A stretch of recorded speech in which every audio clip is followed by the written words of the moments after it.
buying stocks and selling stocks, the brokers they simply have a license. They have a license which gives them access to the exchange. And so you go to your broker and you say, I want to buy this, but actually, the technology is there for anybody to do that. They just want people, they want that broker to establish that buyer or seller is a credible institution. They're serious as a buyer.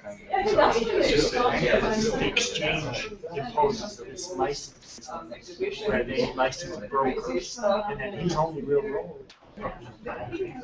Buy and sell stocks. It's a joke. You have to do it through a broker, but there's also these online brokerage firms.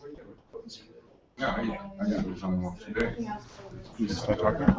We just get everything on and let it roll. Also, we should invite Chris. Just to make sure. Hi, everybody. Okay, we're back. Just in case nobody knows. It's supposed to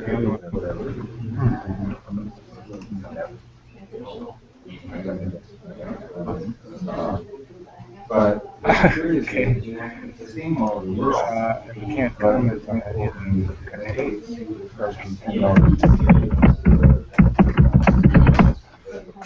Here, this money is based on value and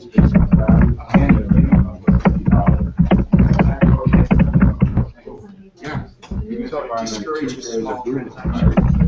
Say 600 francs. $50, which is like 10% of the. It's just because they can't. But you just say, what is it? Certain companies allow you to do that. Of course, there's the fine.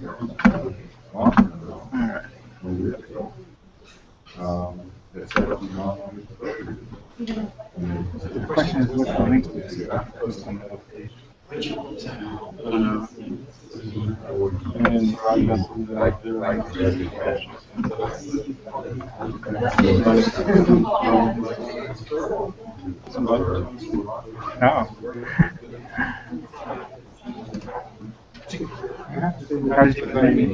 you can find Chris on the original page.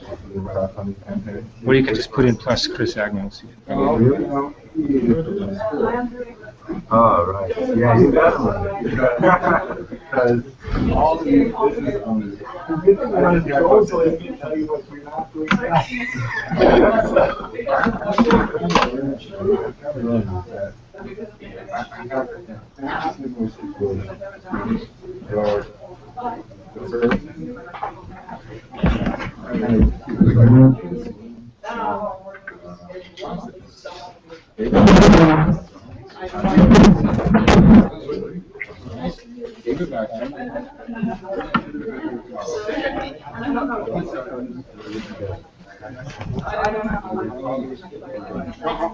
Okay, fine, buddy. Okay.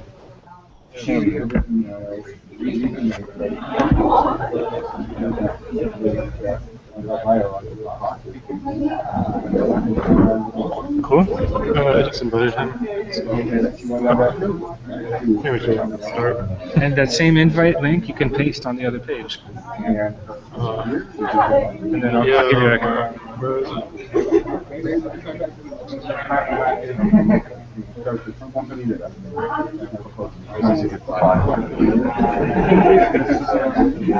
This is actually what and you kind of I'll be able to see. Yeah. Is it possible on the arm? No, we got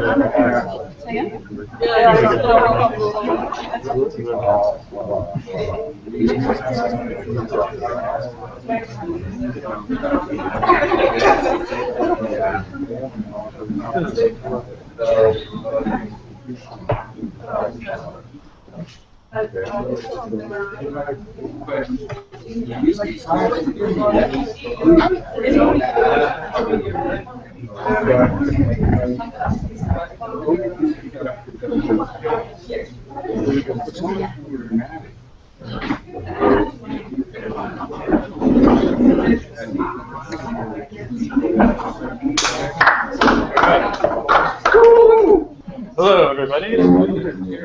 Welcome to this edition of Transmedia Zurich Meetup.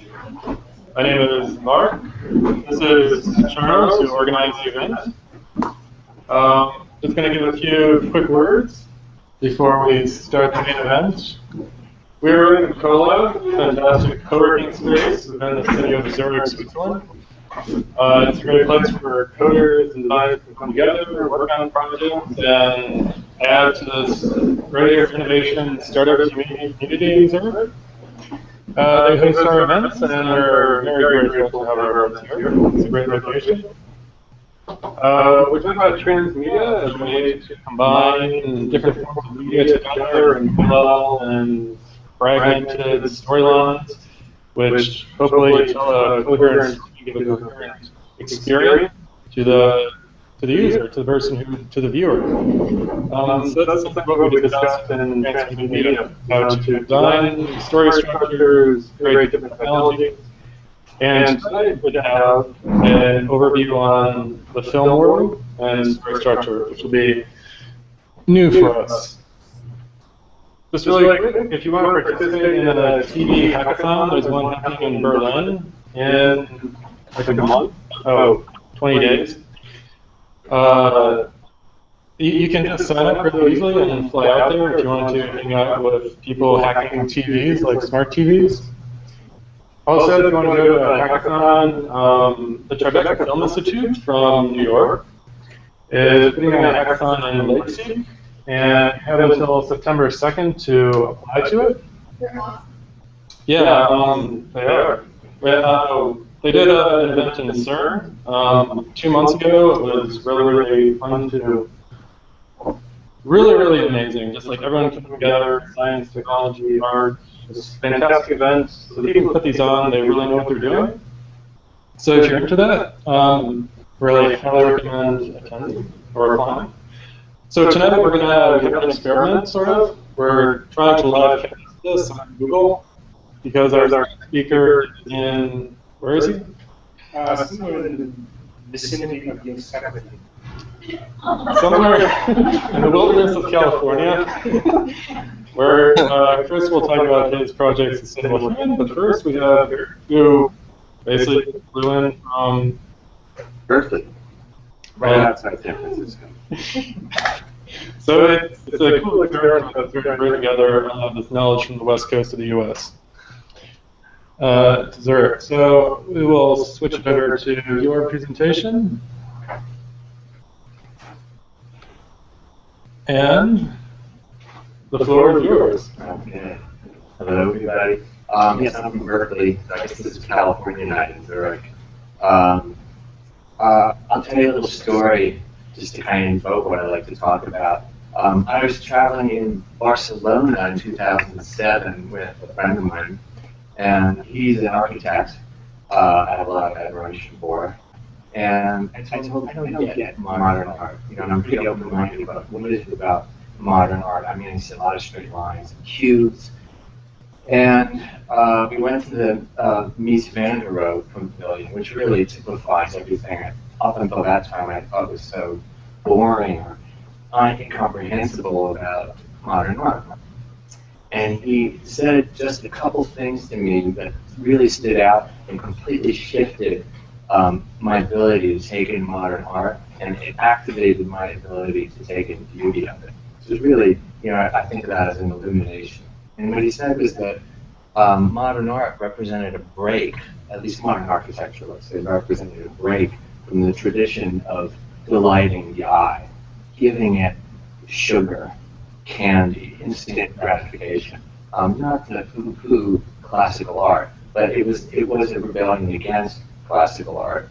And in modern art, it was really to engage the eye in some kind of a conversation or wonder. And I started to walk around, and, you know, the bodies of water in the pavilion, all these glasses, so you can see yourself looking at yourself through bodies of water. It's just amazing. And suddenly I became awakened to the power of art.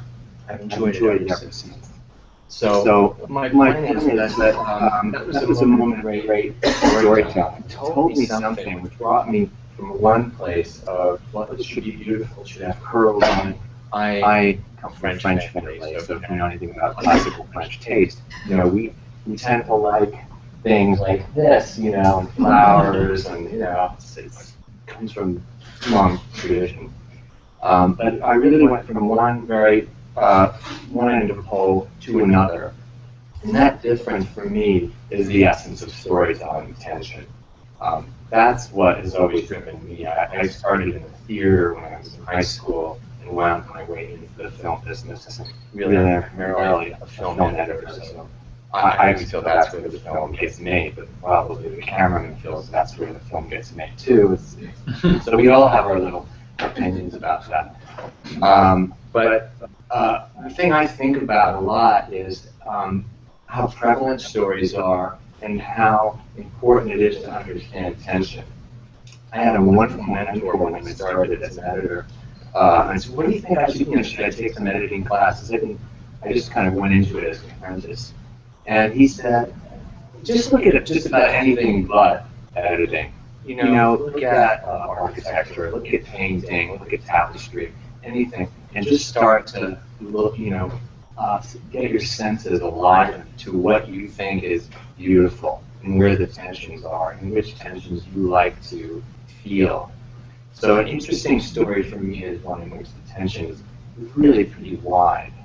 Now, having worked in advertising, that can lead to some really unkind manipulation, because you can really put people into the tension between an idealized form of beauty and shame.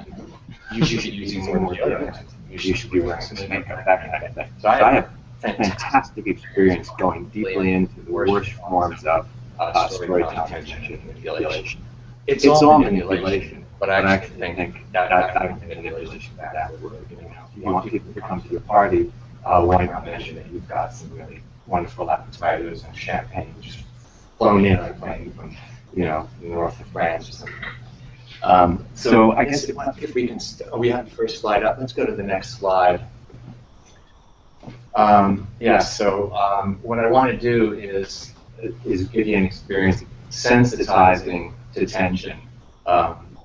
And I have two film clips, just see they're the same film clip, but they differ very much in sound.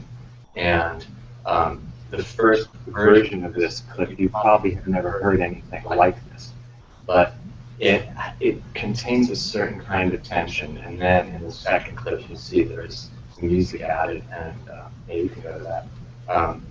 Anybody recognize these people?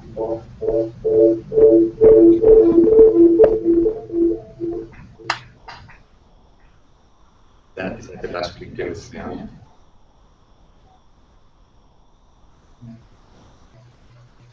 Can we get any louder? Am I good to do that?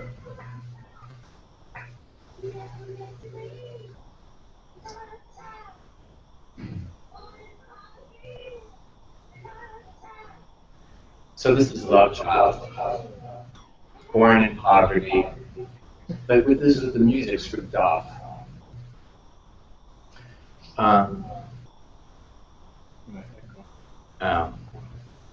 That's too bad. It's going to be hard for the rest of the clips. Maybe we should try to correct it before we move further.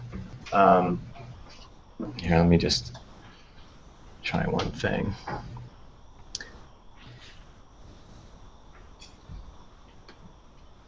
Okay. This is just the kind of thing that, editors can't, you've got to have the sound right. Action, format, movie. Okay, the volume, that's the thing. Volume's a little low. And we'll do the same thing here.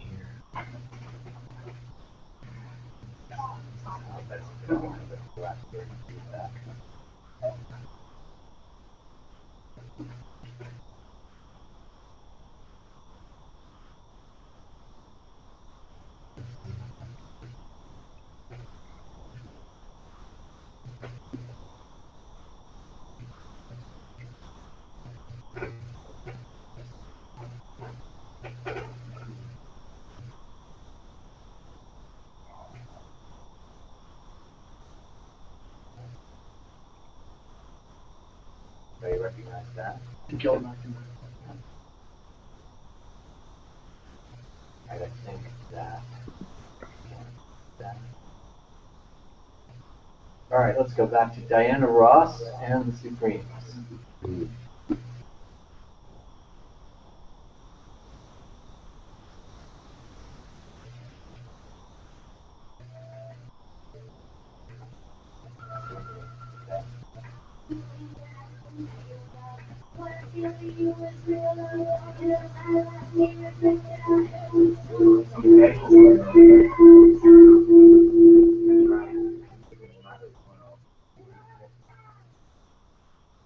Well, so my point is, when you hear this version of it, it's almost like a prayer. It's very basic, and it's a very sad story. Started my life in a cold, poor tenement home, unwanted, no father. And without the music, I mean, you actually hear the original intention of the composer, the writer. I mean, this is a very sad story, and a lot of the Motown era is based on spirituals that one would hear in church, which were stories of loss and longing. Now where are we? We can go to the next frame when you're back.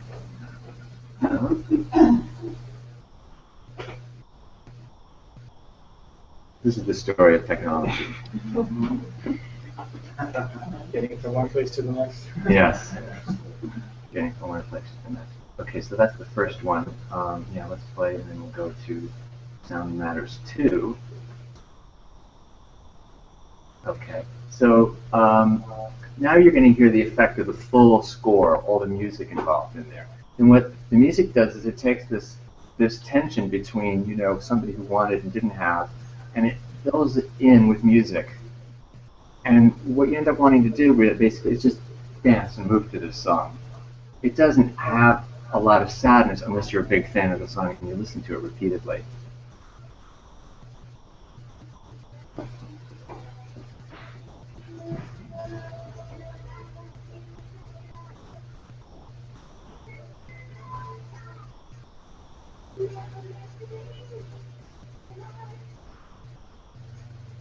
You get does that sort of sensitize you to the difference in tension between the two? Now, obviously, this is the thing that became the big hit. You know, for a mass market, you know, it's not a bad idea to get people moving and rocking, especially if they're having hard days and that kind of thing. But it's a really wonderful illustration. If my purpose was to get you to feel the pain of this individual, I would not use this music. If I want to, you know, entertain you and make your day, here we go. We have a world-class hit. Okay. All right, that's good. We can go to the next slide. Well, this question is sort of something I've thought about since I have worked in advertising and I've seen how threat-based so much advertising is. And now we have this wonderful word that's been around for about 10 years, maybe longer, social media. And, you know, in a lot of cases, social media is very anti-social media. It takes a lot of the knowledge that came from psychologists that was co-opted by the advertising, world, and it uses it in social media. You should be using this app. You aren't linked in enough. You're not going to enough social networking events, all that kind of thing. So I can go to the next slide. I just called a few examples. 5 signs it's time to quit your job. Okay, you know, this is tension, right? Quit your job. That's one of the main areas of your life. Okay, so you're probably doing something fundamentally wrong in your life. You're screwed. 5 lessons every startup should learn from the German football team. Okay, so that, you know, this came out right after the World Cup. So let's, you know, they did it, I can do it too. But obviously I don't know how to do it, so I need to do it just like the German football team. But again, tension, you know. So in a sense, they get a good score on tension. People that write these headlines understand how to use tension. My 3 business lessons to learn from the humiliation of Brazil. You know, that's take somebody that you want to have as the underdog down on the ground and use that to make yourself really intelligent and authoritative. Okay. As you can tell, I pick things that I really find like abhorrent. But I get so many emails every day that are kind of linked to some of the things I like. They come with all this crap. So here it is. Sometimes I think I would hate to be just coming out of college now with the kind of social media that's around. There was no. I graduated in '86, so we didn't have social media. We just had posters on buses and things like that. But this is all over the place now. It's like, go. You gotta beat everybody out. How to get the job when you don't have the experience. All right, let's get off of that. I think a lot of this stuff actually does appeal, to the need for love. It's a lot. Basically, a threat in storytelling is that you will somehow be excluded from the tribe. But just about everything we see in storytelling has to do with some size of tribe, whether it's how will you fit into your family or into your community or your financial group. And here we are in Zurich. It's like a world financial center. So, I do see everything as circling around that need for love. Do I belong? Let's go to the next. I walked into the pharmacy in Berkeley before I came here because I needed to pick up some vitamins. And when I walked in, the first thing I saw was, oh, look at mommy and little boy. It's just like this sweet little moment. He happens to be hiding under a bed. It's kind of hard to tell. And then my eyes sort of focused out, and I picked up Tylenol, and I just had this reaction. But the storytelling worked so well.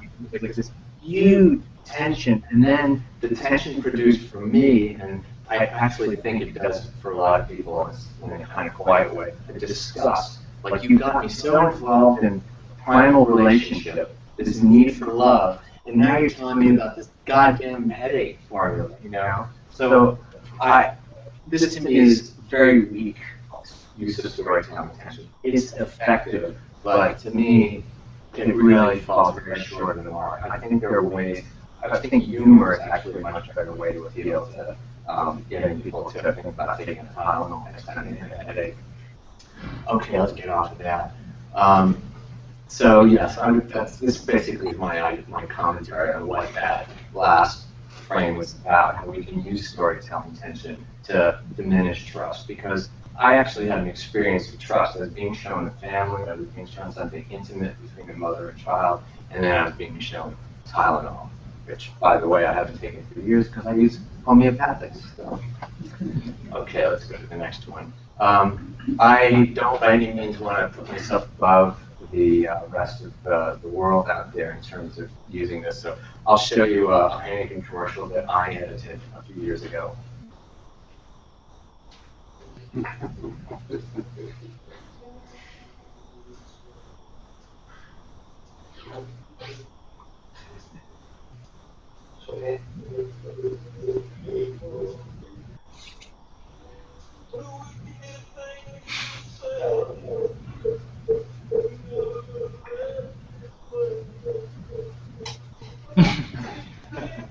There it is, our need for love in Heineken.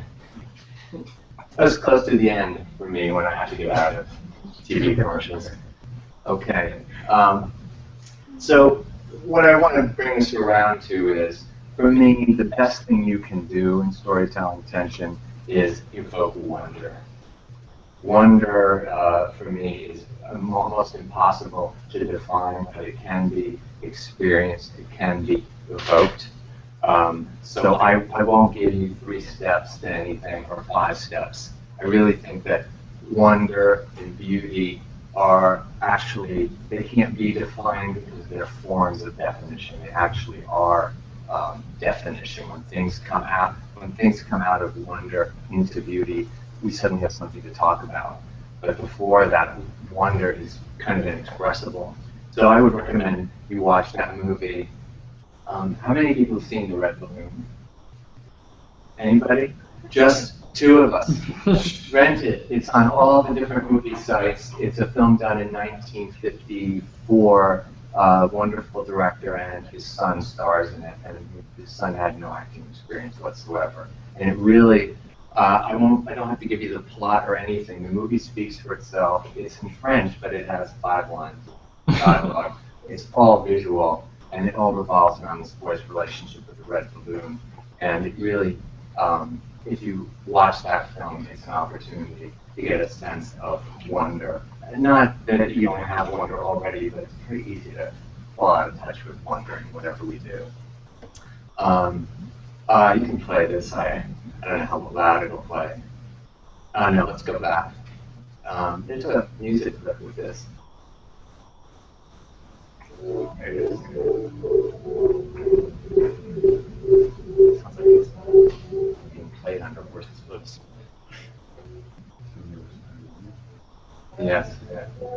So us and them, you know, Pink Floyd, Roger Waters, really talking about a really key thing that goes on in the world. We break the world into tribes in our storytelling. And it's very, coming from the United States, let me tell you, it is the single most overused, abused, and prevalent form of storytelling, is creating an us and them. And that's how we create morals, and we vote on issues in our country without information, but we very cleverly divide people into us and them. So is it possible to not do that? I think so. I mean, that's what I try to do in all the filmmaking I do now. So let's go to the next one. This clip will also give you an experience of wonder. How many people have seen To Kill a Mockingbird? Okay. This film takes place in the South of the United States during a time in which blacks were separated from whites, and blacks were much closer to the time in which they served as slaves in America than they were to actually being citizens. So Gregory Peck plays an attorney who's defending a black man who's been falsely accused of a crime, of a sexual crime, which he didn't do.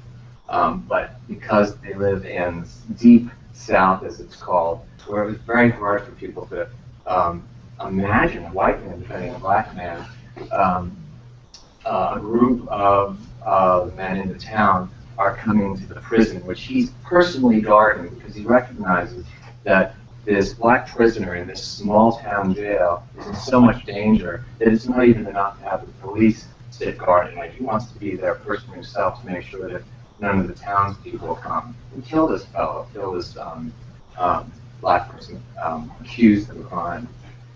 And it looks like it's going to be pretty bad, but there's an intervention. There's a great moment of storytelling tension that happens in here. And if you watch the actors in here, you'll see them move from a very clear story about how it should be to a state of wonder.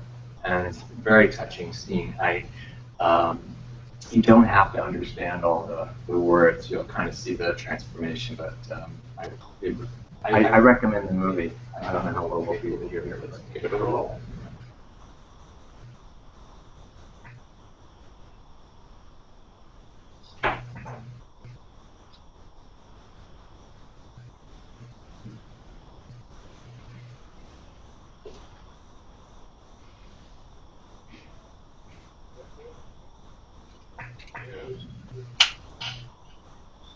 He's asleep. You know what we want, Mr. Finch. Get inside the door.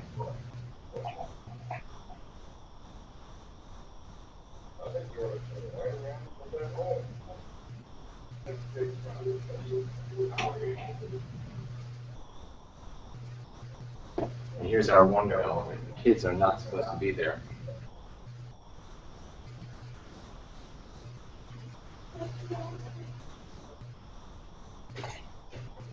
So those are two of his children.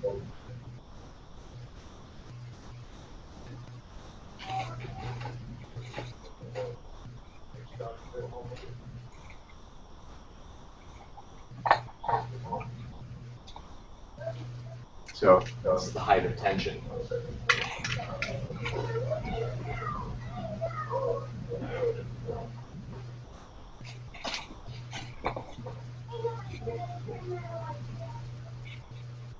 Nobody can hit my brother like that.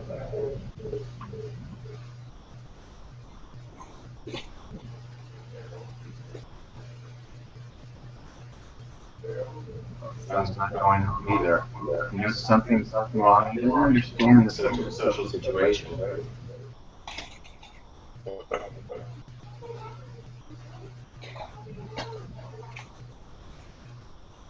So they see the beginning of shame. Don't you remember me? You came to my father for legal help when you had a problem with your brain storage case. Remember me, right?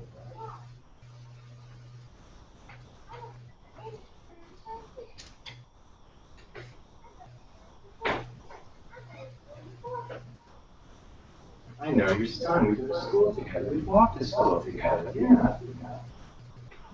Now she's not doing this to get him to change his mind. She doesn't even know why they're there. Oh boy.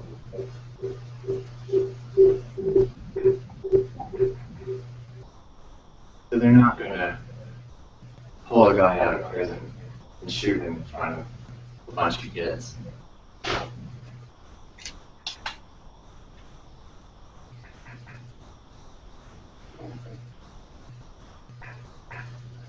She says, "Oh, I hope your case goes along. I hope it works out for you. I hope you don't get into any more trouble."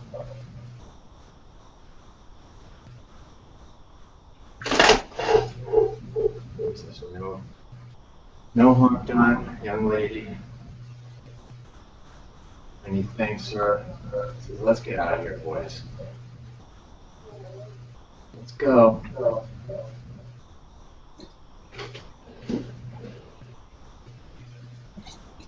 There were no explosions, there was no violence, there wasn't a great deal of cursing, which I'm not an action film person. And there are plenty of action people out there. I just don't happen to be. I have to present what I really love, otherwise I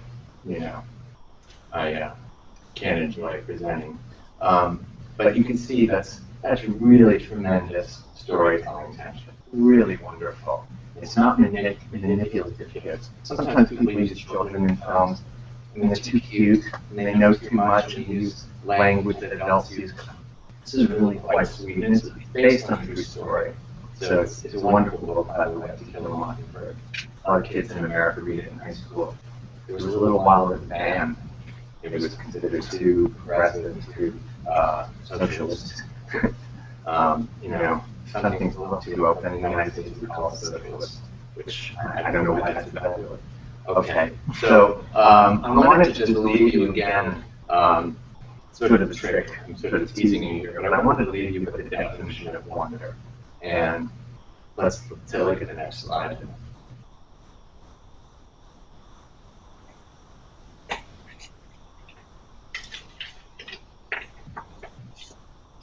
That's it. This is my girlfriend's housemate as a friend who sent this picture out as a Christmas card last year. And every time I go into the house and I walk by the refrigerator, I just go, it's just phenomenal. And it brings me back into a state of wonder, which is, can be very rare in this world. From a visual point of view, it's just astounding. It's just astounding. There's, what do you want to look at? Well, you can look at the leaf and you see a hand, grasping it. It's incredibly sensuous. Or you can look at the eyes and see there's absolutely nothing else in the world but those leaves, Or you can look at the mouth that's just open, Or you can look at her other hand, which is just holding the wonder. It's just an incredible picture, and I'll just leave you with that, because I really think that none of us has anything to learn about wonder. It's just a question of, can we remind ourselves enough until it becomes a little more childlike again. So thank you.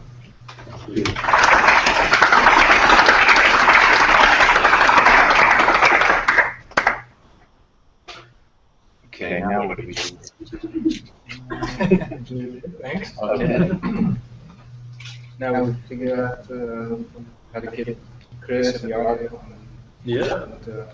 And, Any questions? yeah, let's do that. All silenced.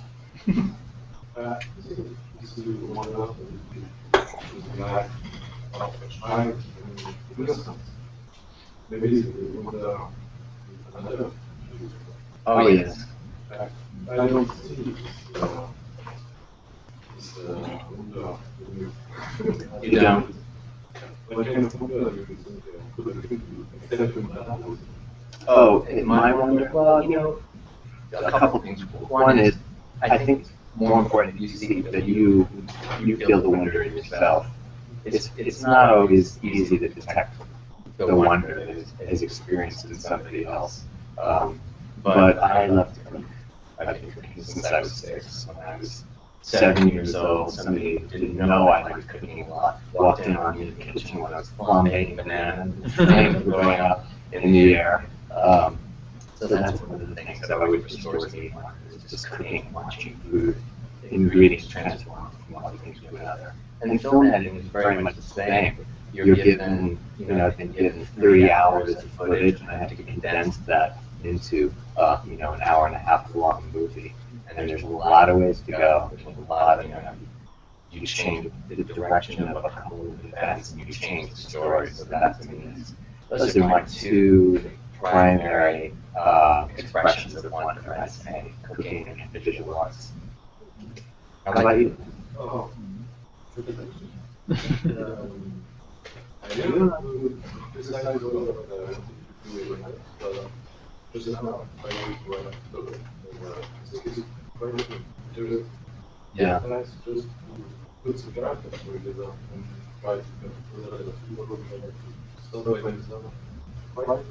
it Yes. Yeah. I mean, working with tension is not relaxing. When I'm working on a short film, let's say, I don't want many people around coming into my space when I'm working. If you come in at the wrong time and I'm deeply in concentration, I'm dragging. No! Just leave me alone. It's very precious space. It's very, it's hard, it's easy to break too. And once if that tension's gone, it's either time for a break or you've fallen into some kind of boredom where you're starting to worry about people leaving, being liked. Yeah. Comparison is the absolute #1 killer of creativity, which is why my mentor gave me a great gift when he told me to study all the other arts, because if I kept looking at how other editors worked, I would always find tons of people I thought were better, especially when you're starting out. So if you're on your first story, I wish you the best of luck. You'll look back one day. Yeah, sure. Yeah. I really enjoyed your presentation. I have 2 questions. First, what was the title of your presentation tonight, or even more direct, what was the purpose of your story tonight for us? My purpose is really to share my sense of wonder. Like I see everybody has different flavors to how they communicate. Some people will give you a lecture on, brain surgery and that kind of thing. But when I look back over my life, the kernel that has always run through everything has been wonder. So I've worked in a whole variety of commercials and short films and corporate videos or stories of people. And the main ingredient has always been, does it leave me in wonder, or does it just give me answers? So I wanted to share that because it's something that I'd like to spread in the world. So, I'm kind of a Campbell nut, right? A circular story. Oh yeah, sure. And Joseph Campbell. And I can understand your goal to share that sense of wonder versus other ways, right? Yeah. To experience life or beauty or our own stories, right? Right. At the end of a hero's journey, of course, um, the hero, I guess us in this case, right, are moved to do something, to learn a lesson from what you've given us. And I, I love the way you began with the story of how you were to appreciate modern art. Yeah. I'm not sure, I can't say I've ever not been appreciative of wonder or skeptical of using threats or shame or other negative emotions as a motivator, right? To sell something to keep from losing something. Fear-based things, yeah? Yeah. Although, so here I'm looking at this amazingly beautiful child. It's evoking a sense of love that's even better than the title of the family. And I'm a family guy, right? So all that's working. But I don't get the message. I don't get that it is that I'm really, you're asking me to do that, rather than just let it all go. Good. So your story leaves me hanging because there's a gap there. It's not a story. Yeah, okay. It's not a story. What I really wanted to do is point out how tension is used in storytelling and how it can be used to divide people into us and them, or bring them to a state of wonder. And I think it's easy. I think it's kind of unconscious the way to do it through division and separating people into those two different things. So my conclusion is, I wanted to help sensitize people again to like how storytelling tension works. Because I imagine that the reason people are here tonight is because it's in one form or another, maybe professionally or in your own lives. If you think about, how do you tell your story of your own life to yourself and to other people? How does that translate into your work, into your play? But again, I showed some of those slides with the 3 things you should do, the 4 things you should do, because that's not what I do. That's not what I do. It's just I find it very overwhelming. And you mentioned Joseph Campbell, and Joseph Campbell. Anybody heard of Joseph Campbell, the mythologist? He was a wonderful teacher in New York State, and he brought the idea of understanding stories through mythology into Hollywood. And so one of the major writers in Hollywood, Chris Vogler, wrote a book based on Joseph Campbell. How many people saw Star Wars here? Let's show of hands. Star Wars is built on the model that Joseph Campbell elucidated, which is the hero's journey. In other words, we start in a place and we go through a challenge, a test, we meet allies, we want to give up at one point, and we're encouraged, we need a mentor. There's about 12 different phases in the cycle, and then eventually the person goes from a state of childhood, in a sense, to maturation, and they become a hero. The hero's journey is really a movement from childhood into adulthood. It's a beautiful movement, but I'm 50 years old, so I'm not as interested anymore in the hero's journey, because I actually think it's a model that is more central to the early maturation of the individual. He didn't talk much about what is the midlife journey. The midlife journey is actually not exactly an anti-hero journey, but it's very much about the destruction of certainty and the sense of control. There's nothing more appealing in a sense than a 20-year-old who's out there to conquer the world. They should do it. They have to do it. You have to feel invincible. But then that midlife journey, there's not a lot of people who have really given a good model for it. It's a whole other thing which leaves you with no answers at all. So. The right question is, you are actually using the representation while working. Are you working on something on wonder? Most of my projects are. I just did a project for a woman in San Jose, California, who wanted to share what was going on in her life with her family. And she said she didn't want it to be a serious film, but she wanted people to get to know her better through it. So we took aspects of her personality, and I interviewed her, but I also staged certain things with her and her 2 dogs, and it was a pretty hilarious 8-minute film, and she showed it to her family, and it was just a very personal thing for her, and she really got a lot out of it. She got to see something of herself. There were moments that were very serious, but then there were moments that were very humorous. And again, in that tension, you kind of find the essence of the person, whether you can express it or describe it or not.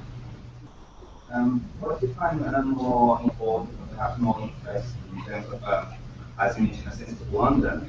Is it to tell a story about things that are wonderful in themselves, or is it storytelling itself, so that like playing around with the things with the story, or make storytelling come to the fore as you is that something that you They're not inseparable, really. There are people that do try to separate it, and I mean, again, I have my own prejudice. Action films I find very tiring. You know, the part of the brain that responds to danger action, like the hindbrain, is an old part of the brain. So action films excite us in that way. Like, oh, I gotta run, survive. So you can actually forego a lot of story if you can pound on that part of the brain a lot. And it's a pleasure for people. I consider those kind of films like going to the gym. There's nothing wrong with it. But I'm interested in how do you make the storytelling process as rich as the story itself. You know? So I personally can't separate them. sure? Yeah. Yeah? In the case of the woman, Yeah. I go back to the wonder. How do you create wonder in that little motivation against the condition?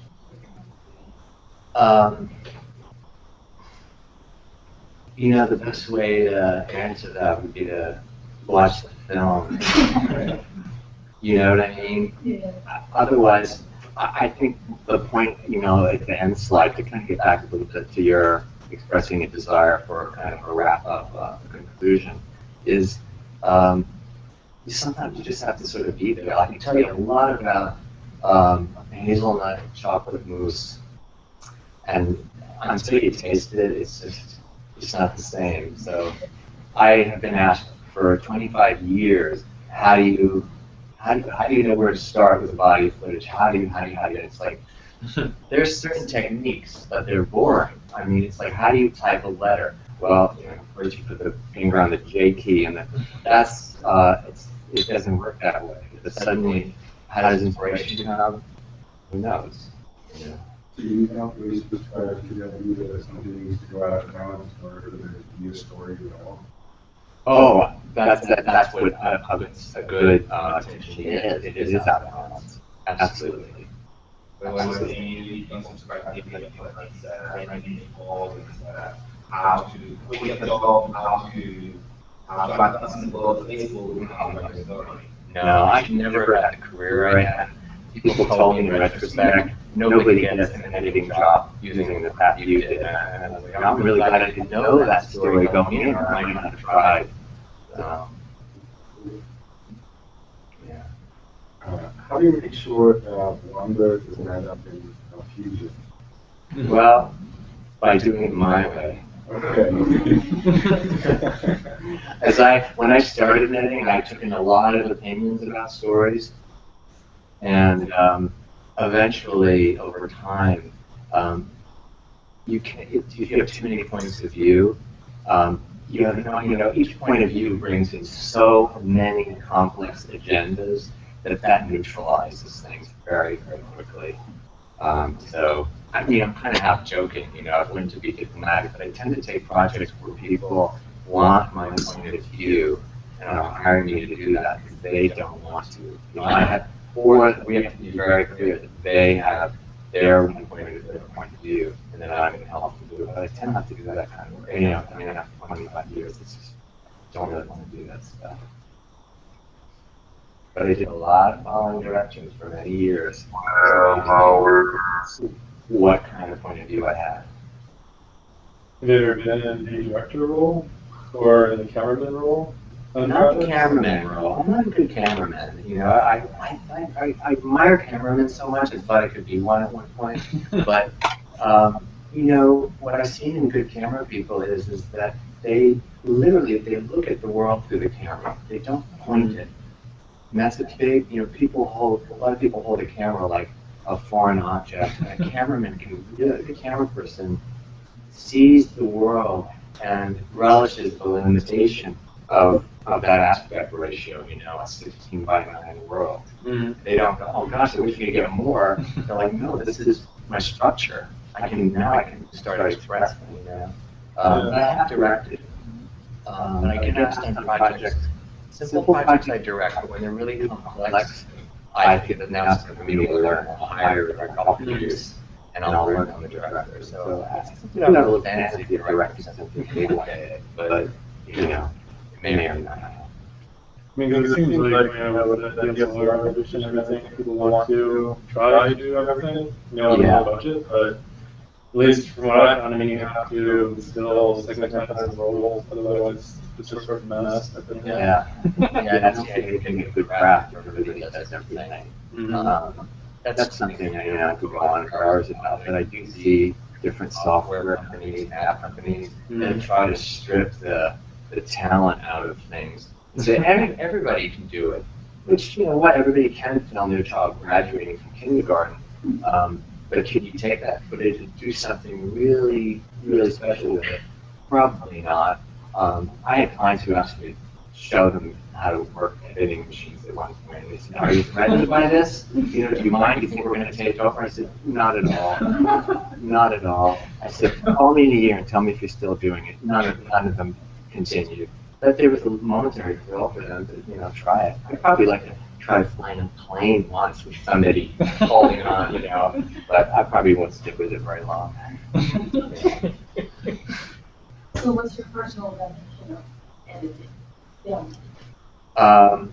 Choosing, yeah, or at least seeming to choose. Because when I'm in that zone, you know that expression, being in the zone, it really just kind of starts pouring out. It's like sometimes I literally take 3 or 4 scenes that I don't feel are related, and I smack them together, and then I see a pattern, and it's like, whoa, and there was no planning involved, and it's like, wow, it's just direction come from nowhere. So it seems like I have a choice. So you're not looking for a structure initially, like let's say you have a 30-second commercial. I mean, usually you need like some sort of, you know, high point, low point, some aha moment that might be like sort of expected. I never think like that. Yeah, no, but I never think like that. Like, okay, we have to make sure we get to the climax now. I trust that I'm in touch with story technique, the shape of stories, and it'll just happen when it needs to. I know, you know, when I look at something, and I get it, you know. And that's where I might ask other people to say, well, where does it fall apart for you? And it's like, you know, maybe that'll start to zone in. You know, and I think this is true for writing or drawing or any, you know, creative art form. You know, I think at least with action movies, I mean, it is very formulaic. I mean, it has to be like low point, high point, explosions. Yeah. You can just change all the characters. It really doesn't matter that much who's playing. It's Mark Wahlberg or somebody else. Yeah. 5 years ago, if you went to the movies and you watched the trailers, if you had a watch, you could look at your watch, and every 3 to 5 seconds, you'd hear, right? It's like John woke up one morning, life would never be the same. His wife, a spy, the dog, a zombie. That went on for like 5 years. It didn't matter what the topic was. Some very good movies had terrible trailers that looked like they were going to be, you know, American Beauty, man wakes up one morning, just quits his job. You know, one of the best movies ever made. The trailer was awful. Now there's a new sound that's being used in almost every trailer. It's the sound of air being sucked out of the room. So they'll say, John wakes up at 3 o'clock one night and realizes his children are gone. He looks at the sky, it's red. See, that sound will be in vogue for probably another 3 or 4 years. That stuff comes and goes, but the shape of stories doesn't. It stays the same.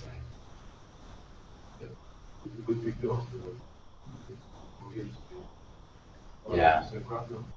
Oh, it's horrible. You have to be unintentional. Some of the best films I've seen that did come out of Iran.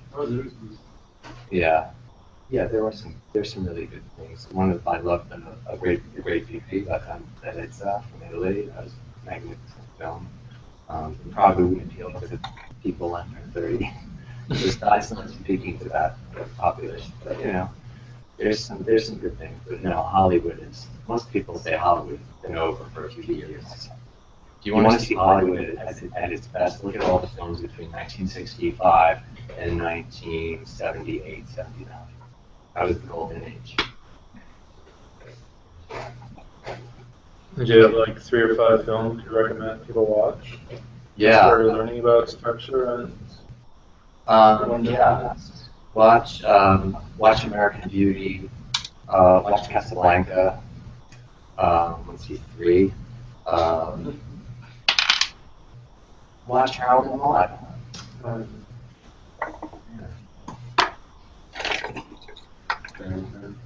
Chinatown, fantastic, very cerebral. You really have to follow that movie. Wasn't that to watch it twice? That's recommended in the Seth Field book, Screening, I think, and one of those examples of screening. Yeah. Yes. Yeah. It's really interesting. I mean, yeah, just read a screenplay instead of watching the movie and then watch the movie. I did that in the theater. Oh, yeah. And then violence, I had to meaning to do. And just, I mean, I'm actually doing the book. Yeah. I almost didn't make sure that. I mean, Cloud Atlas, for me at least, that felt like a lot of moments. There's a lot of very emotionally charged moments, and then there's like a very eternal structure that comes together in the story. But it's, I mean, I just get immersed in the moments, and I don't really think too much about the structure. But with Cloud Atlas, you gotta watch it because. Yeah. Eternal Sunshine of the Spotless Mind. Oh, yeah. Really. That's awesome. That's interesting. And then if you really want to see, I mean, some people obsess over the storytelling structure. I mean, you can make very good films out of it. So, the title is just in my head.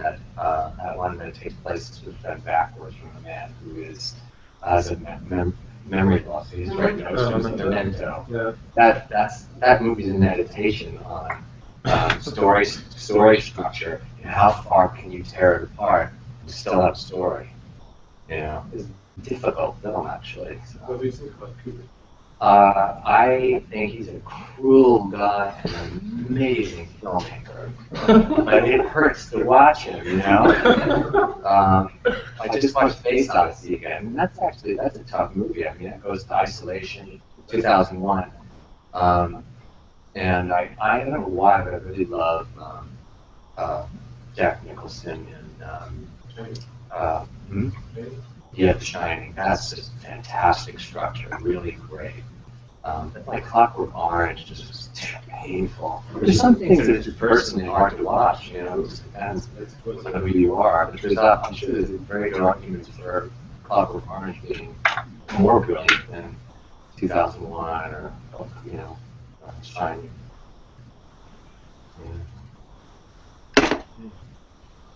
We just silenced everybody yet? We probably should just shift gears, but it's just great. We'll be around About 15 minutes. so Good to eat. My friend just flew in from New Jersey. yeah. But that's what got me. Thanks. Yeah, thank you. So we have I think we have Chris Agnew standing by in California. We're trying to get the hook up the audio, see if we can remove the echo and all of that. But let's keep these ideas. Just to say we're going to look at the idea of the video remix on the Sustainable Human platform. Chris will hopefully be telling you about that, and not just the video remix, but the kind of community or collaborative video remix. So let's think about the idea of tension and wonder, and just some of the things that Eric was talking about, transport into this sustainable situation. All right. Thank you. So here's an idea. Can you see that? Let's do a short interlude, and there are beers in the fridge with 2 drinks and all sorts of other stuff. Pretty good. That's great. Thanks. So I just emailed you. I hope let's see if we get this online. And then there's a video link. Email that you did introduction. It's about human release. The ideal of this is ideal. Hey Chris. Yeah. Yeah, I'm here. Can you guys hear me? Hello? Hi there. Hey there. Your computer, maybe? I mean, I think it's like a. I have the audio muted on here though. So weird. Very strange. Nice.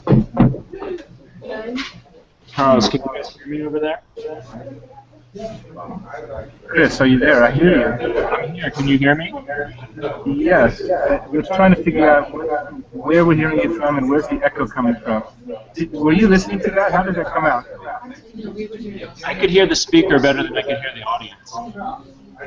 Okay, yeah.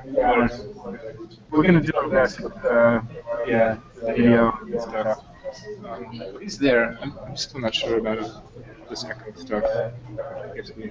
Well, I think it's because there's something coming in from this computer to that computer because. But my audio is muted on there. Yeah, but you were just talking with him. Test, test, one. Right. Speaker.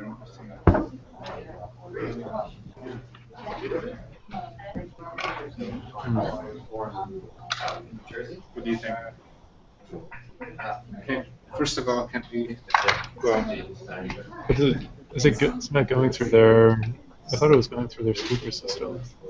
yeah, I think that's where the echoes seems to be coming from. This is connected to AirPlay, and so I'm not sure if it's because the speaker is reverberating. I'm curious. Maybe I just put on my headset. We probably should have it. Can we just crank up the laptops? Maybe would that be better? Would that be different?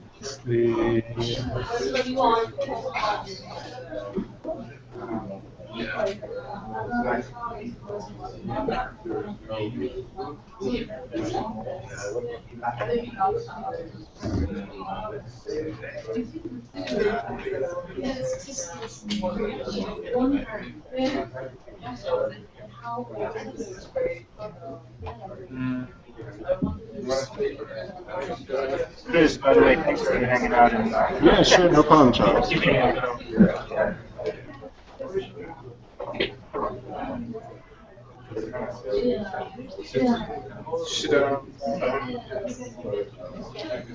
Here's an idea. What about? I mean, oh, I can turn up his. I also have this control room. Yeah. Okay. No, maybe his signal is boosted better. What about turning this? Do you need this one down? But you don't want the mic muted. Oh, I see. So unmute it, right? Probably. Well, maybe not actually. Maybe you should mute that now because we're not. Well, no, yeah, that's sitting what there. I was wondering about. Let's do that.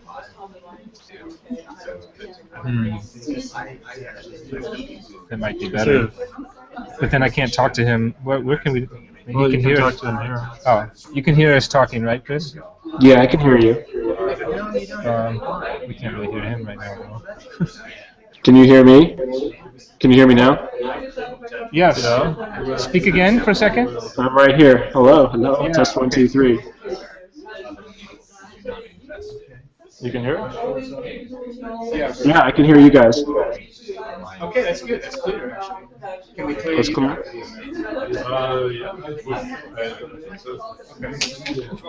So, which one is it? It's in your email. That's the easiest way. You can also just Google search for it. It'll come right up. So actually, Chris, your sound is clear amazingly. So I think I can hear you clearly too, Charles. keep going. Yep. And then we'll assemble people. This one? Yes, exactly. So we can open up with that. Yeah. Okay. I think that'd be good. And then the Perfect. question is just how we get the interaction later. So then, Charles, are you going to be asking me questions, or how's this going to work? Good. Yeah, good question. We're just. I think we're gonna try to leave the questions for the end. So mostly I sent you what I thought would be. Just want me to talk on those things? Yeah, and then I guess I mean, were you able to pick up on Eric's presentation? A little bit. Not. I mean, I know he was talking about stories, incorporating sounds. He gave some examples of media that deals with how it plays on our emotions and things a little bit. Yeah, like basically tension elements and wonder. So maybe just think about those couple of things. If you feel like mixing those in, or we can do that at the end also. Yeah, I think it's best Yeah. to like kind of moderate with him, and then we'll just go forward. So Yeah. you kind of like moderate questions. Yeah, I already sent him like a few things. So, Yeah. Chris, you can just let it flow, and I can jump in if as needed. Okay. I mean, what I can do is after we watch the video, I can talk about how these these videos impact people's stories. And talk about stories as kind of the root of many of the issues we're facing today. And then talk about how we can change the story, by talking about new relationships that we have with the earth and with other beings, and the new story of inner being, and how that might relate and get us to a more sustainable world. Definitely. And then it seems like a kind of a place to head and climax, if you will, would be to go into the remix concept and the collaborative. And then how we're going to do that collaboration sustainable process, human. and then the social network. Okay. So give us about 3 minutes. Okay.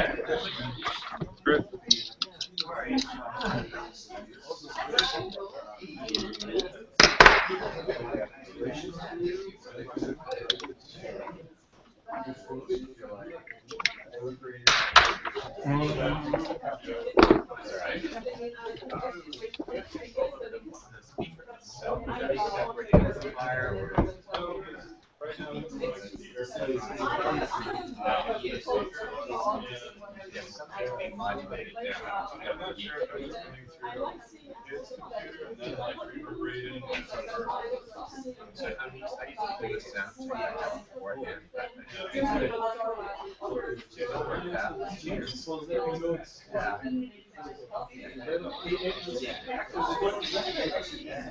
I know.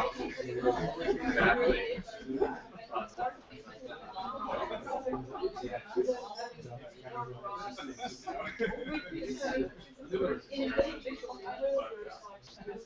Yeah, I gotta learn the hard way, right?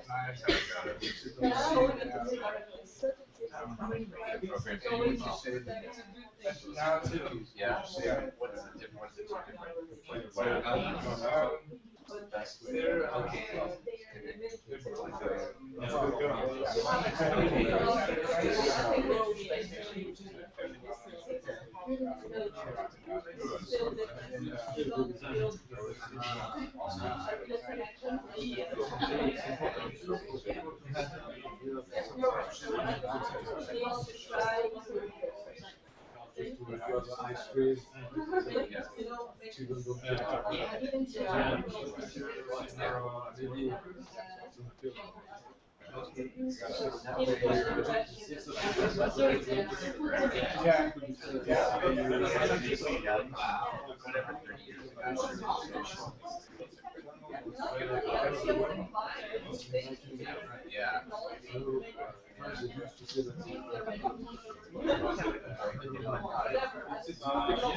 I just knew that I like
So I don't want to this more So, all right, everybody, we can do more chit chat after. We have Chris on the line. And assemble once again, please. And first, we're going to watch this video, and it should be pretty self-explanatory. This was a huge hit. Just see how many millions. Okay, blah blah blah. Go.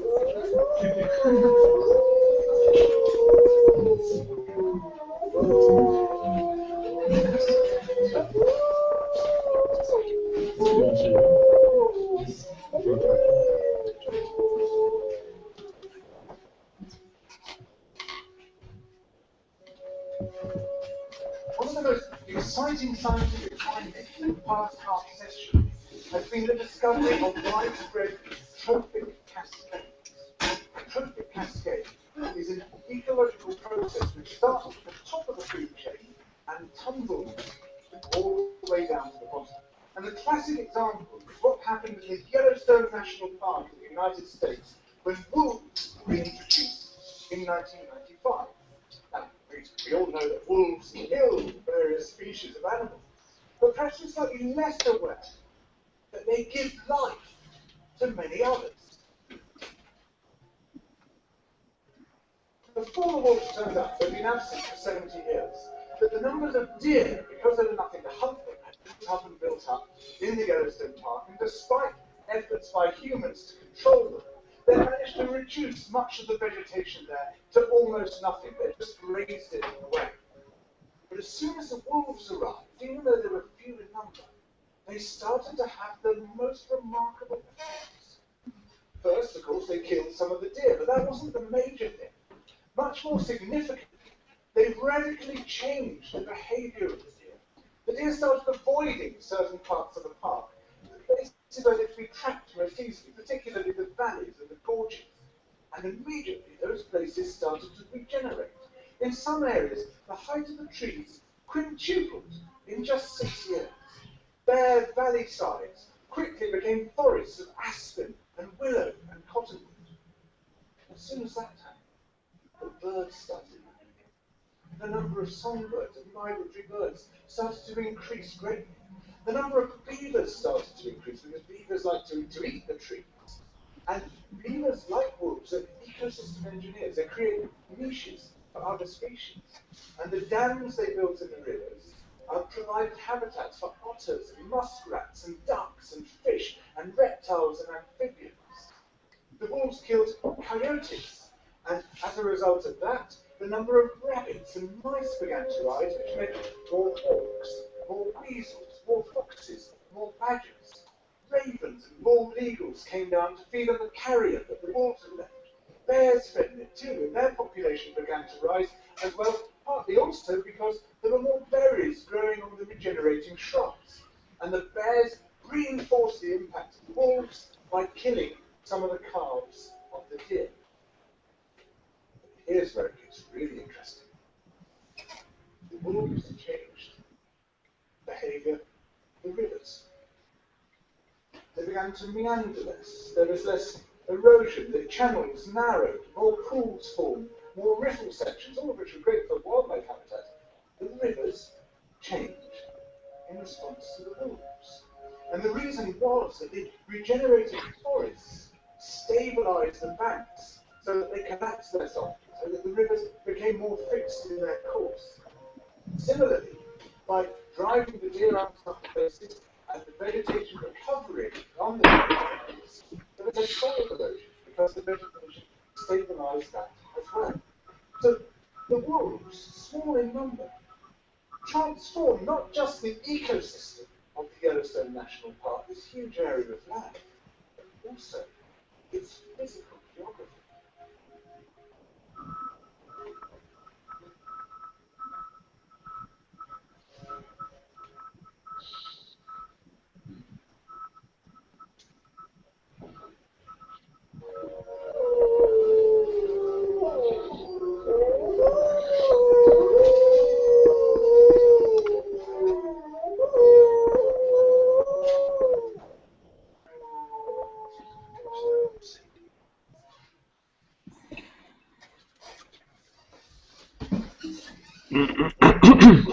All right, ladies and gentlemen, Chris Agnos of Sustainable Man and Sustainable Human. So I guess first off, this was done before Sustainable Human emerged.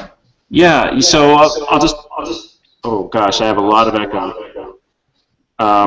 We're hearing you straight over here. Okay, let me turn down my sound. Can you hear me? Can you hear me now? Yes. Okay, so how about, can you hear me now? Yep. Okay, so I'm going to turn off my sound so I can't hear you, and that should work. So type to me if you want to get my attention. Okay. All right, well, thank you, everybody. So how wolves change rivers. This was our most viral video that we've created. So as part of this effort at Sustainable Man, which I'll tell you a little bit about in the future, a little bit later, we created about 40 of these videos. And the purpose of these videos are to really talk about a new story that we can enact as a people. And this story will help us to define who we are and also what our role is to play in the world. So I think, one of the biggest things that I talk about a lot is the role of stories and how stories are really at the root of many of the crises that we face today. Whether it's the crises of war, or it's GMOs, or it's the degradation of the environment, or it's racial relations, or whatever it is, at the root of all of these issues, I believe, is a story of separation, this fundamental belief that we are different from the world around us, that we are separate from it. And so we all kind of walk around as self-maximizing economic men and women, and we try to maximize our own self-interest. And this is kind of the story that we've been told, from the moment we were born. And really, it's a story that goes back thousands of years through our conquest of nature. And so there's a couple of these stories that are very firmly rooted in our institutions and in our in our programming. One of these is the story of good versus evil. The belief that there are good people and evil people. And one of the ways that we have to make the world safe is by somehow getting rid of all the evil people. Of course, you know, the evil people can change context depending on what side of the story you reside in. So, and this story, you know, what it does is it limits us. It limits the reality, which is that all of us are capable of doing both good and evil acts. I mean, there's things that I've done that I haven't been proud of, but there's things that I have done that I felt like were good things. And I think that that capacity is within each of us as human beings. And so this story that there are just these altruistic good people and these, you know, very bad people, that puts us into conflict and an idea that we're separate, that other person's an other person, and in order to make the world right, we have to get rid of all people who believe like that person believes. And so that's one of the stories that we've been told, and I don't think it's working for us to achieve sustainability. Another one is the story of progress and what progress means. Progress has been the controlling of nature. So back when we were hunter-gatherers, you know, we didn't really have this concept of progress. But as soon as we started doing agriculture, and we started having these big civilizations that arose from agriculture, we had this idea of progress. And progress was anything where we were able to control nature. So if we were able to chop down a forest and put in a bunch of farms to grow more food so that human civilization could grow, then that was seen as progress. And today we still see that, although we're starting to challenge some of those definitions of progress as we're starting to realize the externalities associated with, you know, all of the environmental damage that we're doing that's ultimately resulting in climate change. That's kind of the big externality of our story of progress. And then, so, you know, another one of these methods that we used is this story of control. The idea that, you know, for most of human existence, and this, you know, goes back 50,000 years, human beings were not the top of the food chain. That's been a designation that's been somewhat recent in our history as human beings. And so for a long time, we were the hunted. And so nature was something to be feared, and it was something to be, you know, we needed to try to insulate ourselves against the dangers of nature. So this ideology of control began to develop. We needed to control the way that, you know, where nature was and how nature could harm us. And this has led to the conquest of nature. And that we're seeing the results of today. So, you know, these are some of the stories that I began to discover that I believe are at the root of many of the crises we face today. We believe in these stories, and these stories have an effect of creating the conditions that we see around us. And so Sustainable Man was my attempt to try to get at the root of all of these stories. When I was, I came from a corporate background, so I worked in the corporate world for 10 years. And I became somewhat disillusioned with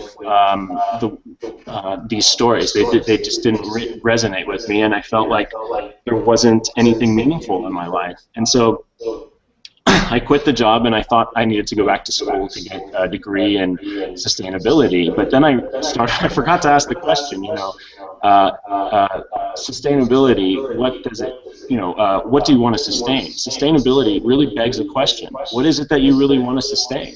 And what I found out was what my college wanted to sustain was this global economic system, consumer-based system. How are we going to make that sustainable? And that was their question. But for me, I saw that system as kind of the, you know, the driver of all of the issues that are causing now the 6th mass extinction in Earth's history. And so I felt we needed to sustain something different, and what I believe we need to sustain is life itself. And so I think that's a very important thing when we talk about sustainability, to ask the question, what is it that we're trying to sustain? And that answer will lead us to different approaches to how we address sustainability. So I think, you know, what we need to do, and how Wolves Change Rivers attempts to do, along with other videos, is to change the story of the world. You know, we need to see ourselves differently in terms of how we see the world and our relationship to it. And so, there's a couple news stories I think that are emerging. One of these, is called the story of interbeing, which is that my existence is utterly dependent and more than dependent, but it's intertwined with your existence. And one of the examples that we can point to, where we can see this evidence of this story, is the fact that within our intestine are millions, if not billions, of microorganisms that we are utterly dependent on to break down our food and to digest our food and turn it into nutrients for our body to work. Now, are these microorganisms separate from us? Are they separate beings that are autonomous and just trying to maximize their self-interest too? Or are we all working together? They obviously couldn't exist without my intestine to live in as an environment. So we're beginning to start seeing that some of the effects of all of these different organisms that are working together really show that these are mutually interdependent beings. And really, it's hard to distinguish now where I myself end and this other organism begins, because we are all dependent on each other. Another way that these stories kind of come out of the story of interconnectedness, what we're learning now is as we throw things away into the ocean, we throw all of this plastic into the ocean, and it, the sun breaks it down into smaller sizes, and what happens is that fish mistake these plastic pieces for food, and they eat them. And these plastics can be bioaccumulated into the flesh of the fish, and then when we eat the fish, we're actually eating some of that plastic that we threw away. So we're realizing that we're not even separate from our environment, because what we throw away to our environment eventually comes back to us. It's a closed system. And so these are some of the ways that these stories are becoming self-evident. And what's happening is that we still have these institutions that are really based on the old story, the old stories of control, progress, and good versus evil. And so, as our mind is starting to change, we're starting to become more aware of these stories of interconnectivity, and we're starting to realize that we have a lot more conflict with the institutions that still embody this story of separation. And so I've been working now on Sustainable Man for about 3 years. It's really just been, me talking about having many online conversations with people from all around the world who were discussing these stories and their impact on our world. And so what I realized is that all of our institutions that we have today are still based on this old ideology of control. So if you think of any organization, all of them are trying to control their circumstances. They control how the money is allocated, where the money comes from, how much to pay each employee, and everything, what products to produce, what services to offer, and all the rest of that. That's all under control of the organization, no matter if it's a corporation, it's a government entity, or a nonprofit entity. And so what I thought was, well, and the other thing that most organizations have is exclusivity. Not everyone can be a part of every organization. You have to be accepted. So now we're creating kind of boundaries between people inside the organization and those outside the organization. And that too kind of embodies separation. Because I can associate with this group, and these other people are not associated with this group, so they are part of another. And so what I wanted to do with Sustainable Human is to take this concept that we're beginning to understand in our minds of interconnectivity, of interbeingness, and apply them to a new type of organization that we can all collaborate with and everyone can be a part of, from all around the world, and with a mission, a vision of actually changing this story of the world, so that the majority of people then demand to act in different ways. So I guess maybe what I'll do now is I'll just tell you a little bit about how Sustainable Human operates, what makes it different, and also how anyone can get involved with Sustainable Human. So there's 2 ways that you can get involved with Sustainable Human, 2 high-level roles, if you will. One is as a council member.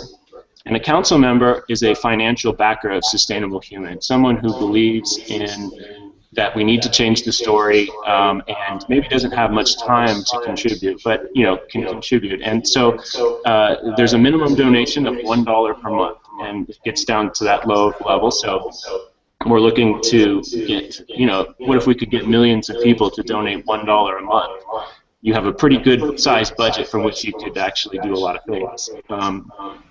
So what makes it different is that council members retain control over how that money is allocated, and this is something that's different from, I think, every other organization that I have encountered.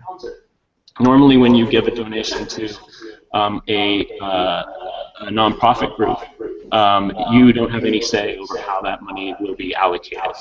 They can throw a party, or they could do good work with it, but you don't have any say. And so Sustainable Human is a little bit different because it allows the people who donate to Sustainable Human as a council member retain control over how that money is allocated. So no money can be allocated from Sustainable Human without a majority vote of all of the council members.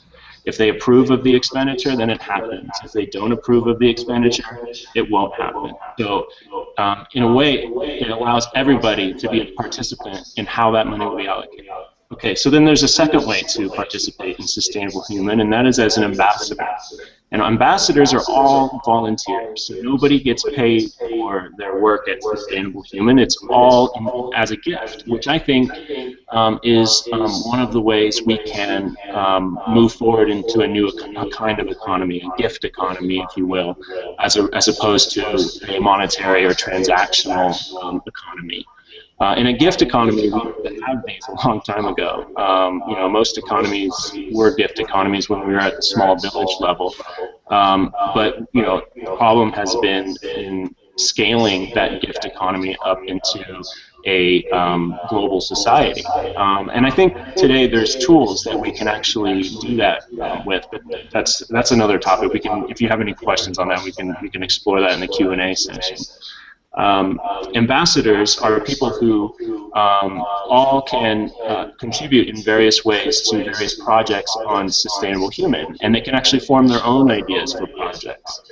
If projects don't require the use of any funds, then they can get started immediately. If they do require the use of funds from Sustainable Human, then they have to submit a proposal to be voted on by all of the council members to approve that project. So in the short term, right now, as we're just getting started with Sustainable Human as of a couple months ago, and we're ramping up our resources, we have a couple of projects. One of the projects is a content curation project for people to curate content to be posted on our Sustainable Man Facebook page, which has 1.3 million followers now. So to try to tell news stories in a variety of ways from a variety of sources. And if anybody out there in the audience wants to get involved, they are welcome to as well. So everyone is invited to participate. And then the second project is a collaborative video remix project with the intention of creating many, many more videos, much like how wolves change rivers. In fact, the first video we're working on as a collaboratively is a kind of sequel to this video called How Whales Change the Climate, which is a similar, it's the same narrator, and so it'll provide a similar story as How Wolves Change Rivers. And so the way this works is that people come together and they collaborate on ideas for different video remixes. So you might have an idea for a video you'd like to create, and you describe it, and a few other people add some of their comments to that video, and eventually you propose create a well-developed idea that has a script, and then we post that into our community, and we ask video editors, film editors from all around the world, people who do this for a living or as a hobby, can come to Sustainable Human and browse through the list of videos, these well-developed ideas with scripts and purposes and abstracts and all the rest of it. The whole intent is there. And if they like that idea for video, they would sign on to do this video with all of the other video producers who produced that idea. And then they would work in collaboration using a software that we have called Media Mobs, which allows for commenting on iterations videos, and so people can timestamp their comments and they can say, hey, I think this would be a better soundtrack or a better B-roll scene for this part of the video, and you know, many people's ideas can be incorporated into the video. And then from there, you know, once the video is completed, we would have many other people who have the role of video remix promoter, and so their job is to go out and to give away this video to as many places as they can, just with the sole intent of getting as many people to watch the videos as possible. So everything that Sustainable Human produces is given away for free to the world. And it's a way to create an abundant society, bypassing the monetary system, which ultimately creates scarcity and the mentality of scarcity, as there is always not enough money to go around by design. And so, you know, where I think, you know, what we need to do is we need to come together and we need to begin to provide resources to all. And through this mechanism, through our volunteer efforts, I believe that we can begin to accomplish that. Charles, I think maybe I'll stop there, and I know I said a lot, so probably a lot of questions, and maybe you have some questions, or the audience might have some questions. But you have your audio off? You can hear me? I'm back on. I can hear you. Okay. Great. Well, yeah, questions from out there. Let's see if we can, should I just turn this around? Yeah, you can try it. Is it from here, or is it this one? Just turn it. Should work. Okay, so we'll introduce you to our studio audience here. Anyone want to go ahead? No, just saying hello. Oh, okay. Any questions for Chris? So, I mean, how are people collaborating on production and storytelling projects with Sustainable Human? Sure. So the way I described it briefly, but the way it works is that people come together on ideas. So what's happening right now is I kind of developed this idea for how whales change the climate, and we have a video editor who has come forward and wants to help produce that video. And so right now we're all in a community where the editor puts out a version of it, and all of the producers come and contribute their comments to the video. You know, they might say that, you know, I think this scene right here would be a better scene to show this type of whale footage than this one. And so then everyone will comment on that suggestion, and if they agree, then they'll incorporate that suggestion into the video. So it's an iterative process that they go through over maybe 6 or 7 iterations of the video to eventually, hopefully, incorporate many people's viewpoints into the video. And that's kind of the idea of this collaborative effort is, if I tell a story, it's going to be based on my own experience in the world. But if I can get a bunch of other people to collaborate on telling a story, it'll also incorporate their experience into the world, and thus be a video that reflects more points of view than if it was just created by me. And what platform do you, I mean, how do you physically organize that? Do you have an online platform? Is everyone in the same place? Yeah, so the way right now what we have is we're actually building a social network within Sustainable Human that allows us all to collaborate in a way that we would on Google Plus or Facebook. Right now we're using Google Plus communities as in the meantime, until that social network gets up and running. But that should be up and running in a couple of weeks, and then it will be much more easy to track all of these conversations within its own social network. Have you looked at using the Sony cloud system? Because they've rolled out this system where you upload a video, you can add comments to different parts of the video, so a lot of people can collaborate on the editing process. It could be useful. I will definitely check that out. Thank you very much. But that sounds like very similar to the Media Mobs platform, though, that you were describing. Yeah, it's possible. I haven't seen Sony Cloud, but you know, I'm always looking for better tools than the ones I already have. If it's possible, so we'll see. I'll check it out. Yeah. Yeah. I think maybe that went by kind of quick in the flow, but oh, 1 second, Joel. It's about the media mobs. Maybe you could just kind of explain briefly again about that and talk about media mobs just for a second, because I think that's pretty cool. Sure. MediaMobs is a platform, you know, a software as a service platform, and they're a network of video producers from around the world. So the whole idea is that if you needed a video shot in Hong Kong, but you're in Switzerland, you know, instead of flying your whole film crew over to Hong Kong to do the shot, you could hire somebody through the MediaMobs network to produce the film that you need to be shot there. If it was an interview or whatever else, you could hire somebody, and therefore you could save money on the travel and save carbon emissions as well. And they have a bunch of online tools to help the facilitation of teams from around the world. So they have a workspace that keeps all of the different video elements, all the different video elements in there.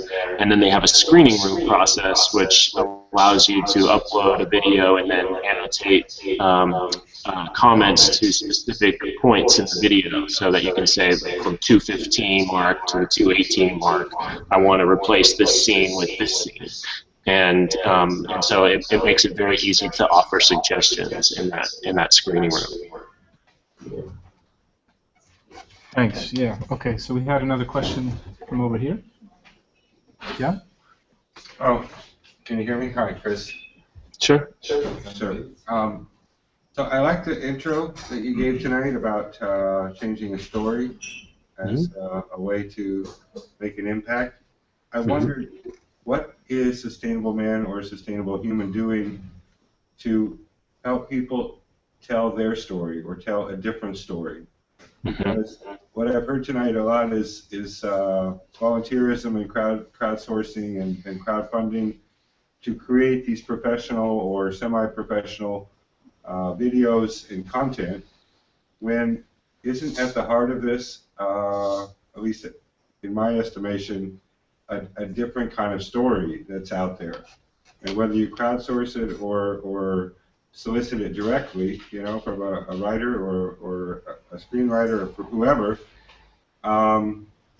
it seems to me that unless you help people tell their story or how to tell their story, you're leaving a lot of what's the example? Leaving a lot of money on the table. You're not taking advantage of what really is available. It's not a monetary thing. It's not even a structural thing. Yeah. It's if you want to shift the story, you've got to empower people to be able to tell that story. Yes. In that way, they awaken inside themselves that new paradigm, right? I fully agree with you, and I think that we will be launching a project on Sustainable Human to do exactly that, to enable people to tell their own stories, you know, about certain topics perhaps, but you know, this is the beautiful part about Sustainable Human, is that I've removed control from it, so whatever somebody runs Sustainable Human, they can collaborate with others to propose projects that then other people in the community can volunteer to help create.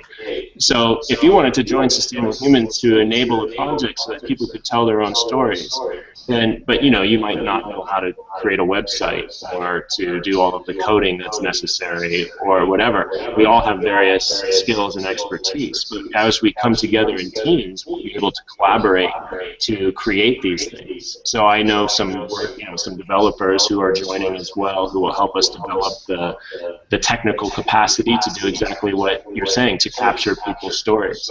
You know, and I think there's a great example of this, of exactly what you're talking about on Facebook, actually, and it's a page called Humans of New York. You guys might want to check it out. But what he does is a photographer who just walks around the city, and all he does is he just stops random people and takes pictures of them and then asks them to tell their story.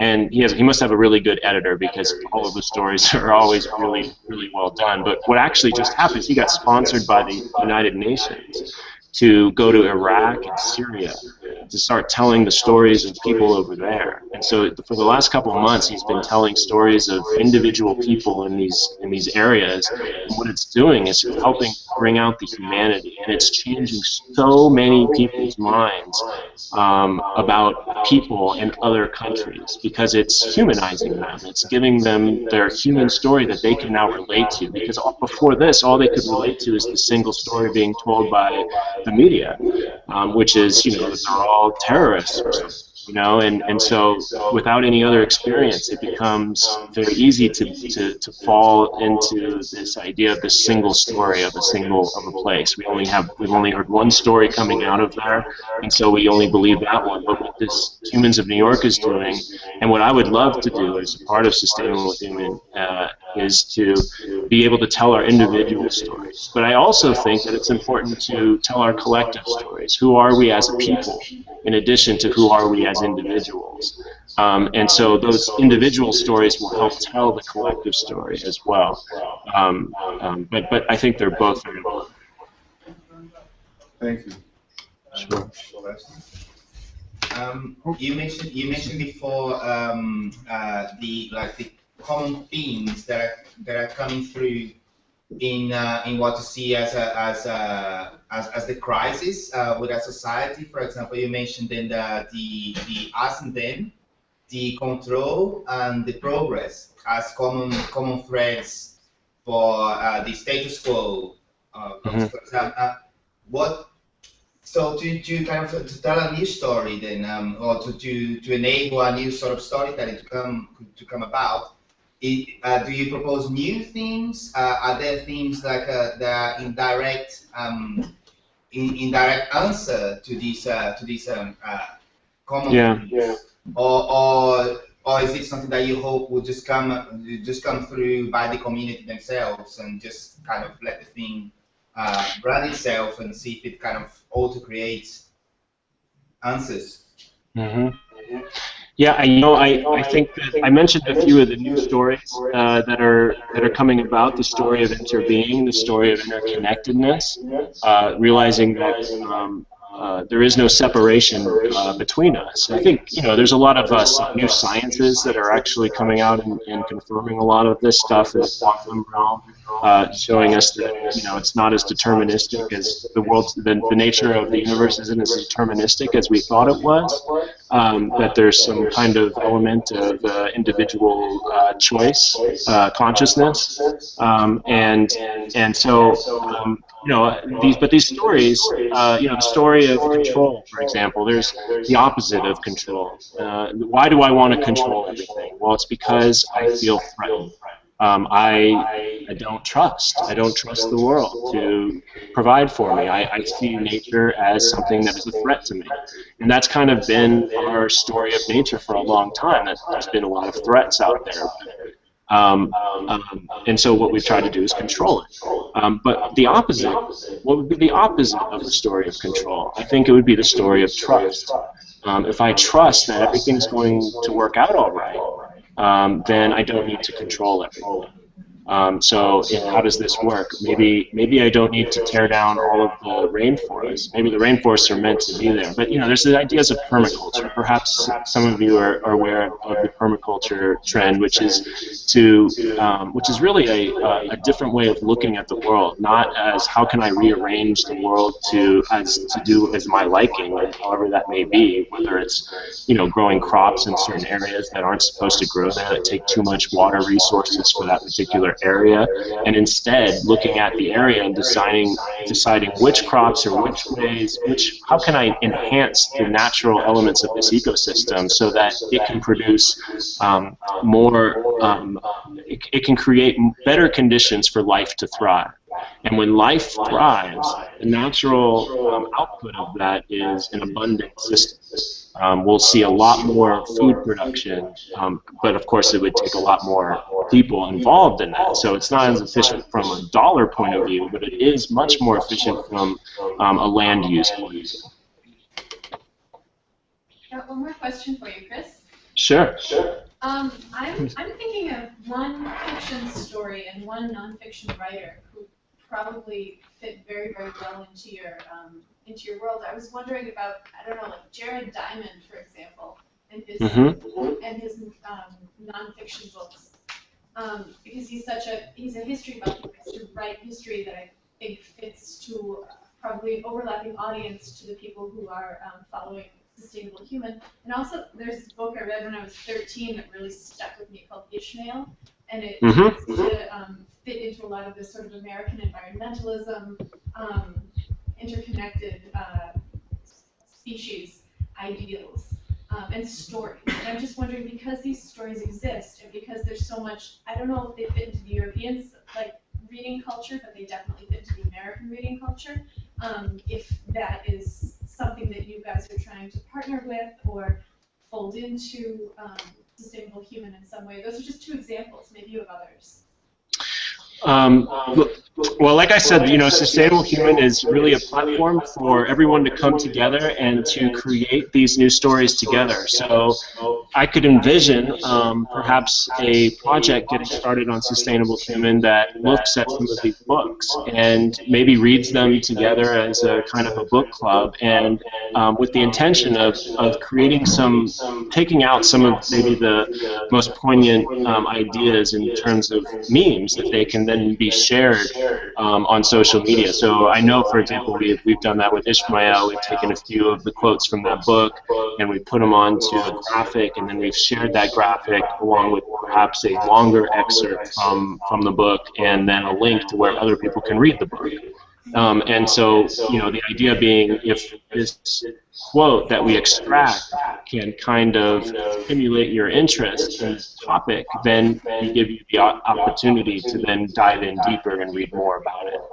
So I could see a project perhaps on Sustainable Human where we look at a lot of these types of books that are able to help tell a different story, and then use the material that we think is most effective at communicating those new stories and pull them out, and then use social media to spread that message. Publishers are really going to want to make friends with you soon. I'm sorry, I didn't catch that. Publishers will want to make friends with you soon. I think a lot of different types of people could actually still receive benefit from volunteering at Sustainable Human. Even if you're a film editor and you have a side business where you do a bunch of corporate videos, you might get some exposure by doing a video that might get seen by millions of people, and then people say, oh wow, who did that video? It was this person or something, and then they could find more information about them. So it's a way to kind of expand the portfolio to do things that might be more meaningful than the corporate videos. Thanks. Oh, I got a question. Just a quick question. Just for clarity at this point, what kind of stories are you looking for from people around the world, for example? I mean, we're sitting in Switzerland, and I'm sure there's a lot of stories somewhere in Europe, especially here. I'm just curious, exactly what would you be really interested to have? I mean, there's so many topics. There's so many ways that we can communicate about this new story. The news story is really kind of many stories. It's the dissolution of the single story. If you think about how Western civilization works, is we all go to school and then we're all taught the same things, and we have this factory model of schooling, and with the whole intention of creating obedient workers who can then go out, and capable workers to go work in a factory or something. But that whole world is dissolving at this point as factories become automated. We just don't need that type of person anymore, and yet we're still creating these kind of this model where everyone's the same. So in any way that you can demonstrate your uniqueness in the world, the ways that you see the world differently, you are telling the new story. You're saying that that the conformity to the norm is actually the old story, whereas however I can express my individuality and my uniqueness, you know, is part of the new story, because we're all very unique, but yet we're all connected at the same time. And so, you know, I think there's a whole bunch of people who are doing really interesting things. One of the Sustainable Human subscribers' name is Peter Sharp, and what he does is he goes out into the world and creates experiences for people. So one of the things he did was he went out and sold lemonade on the street, except he wouldn't accept any money for his lemonade.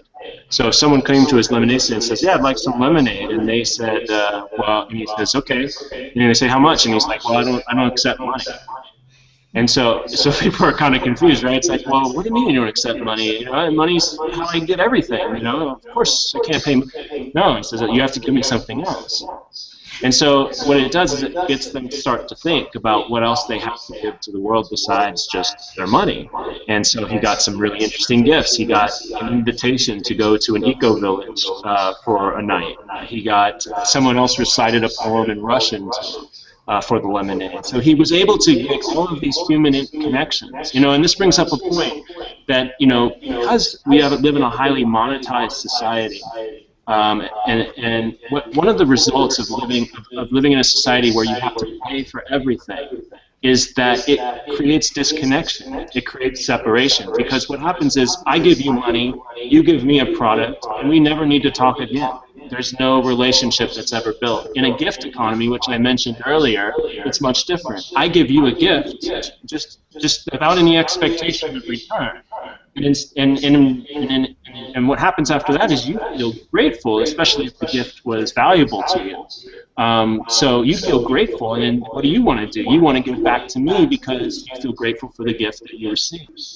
And so this type of economic relationship creates a bond, and it creates a relationship that we need each other, and that creates community. So the more things that we end up paying for, the less community we actually have, because in order to have community, you actually have to need somebody else. You can't just pretend not really need someone to get together. That's kind of like getting together to co-consume something, to consume something together. That's external, and you're not building anything together. And so I think, you know, one of the things that we've lost in this highly monetized society in the West, especially here in America, is that we don't have as much community, and therefore we feel isolated and we feel separated, and that contributes to this alienating story that we've been living. And so I think there's been a, you know, there's a response to that, where we want to get to act more in the gift, because by acting in the gift we actually get that which makes life really worth living, which is relationships. You know, our relationships, when you think about it, are really what's most important to us. Relationships to each other, to our families, to the world, to the environment. Chris, do you hear me? Yes, I can hear. I think you're missing something about money. I do think you're right about this materialistic world of nobody wants to know anybody except that money. Okay, but you miss a point. I got economics degree, so perhaps my point of view is not is kind of biased, but you have to know that money appears to facilitate transaction with among people. Like I want to buy wheat, but I don't want the wood. So what are we gonna do? We have money. I will buy it for you. So it was a huge thing in a way to improve trade and, in fact, community too. So there is a perfect effect about money, and you will reach a point where money has become bullshit, frankly. But at the beginning, it wasn't really like this. Right. Perhaps there's a proper role for money. There are certain transactions that make sense for money. But perhaps, you know, when you think about, like, one of the things that happened when I grew up, you know, when I was 9 or 10 years old, I used to go out and I used to play outside all day on my bike. I used to ride by myself. This was before there were cell phones or any way for my parents to find me.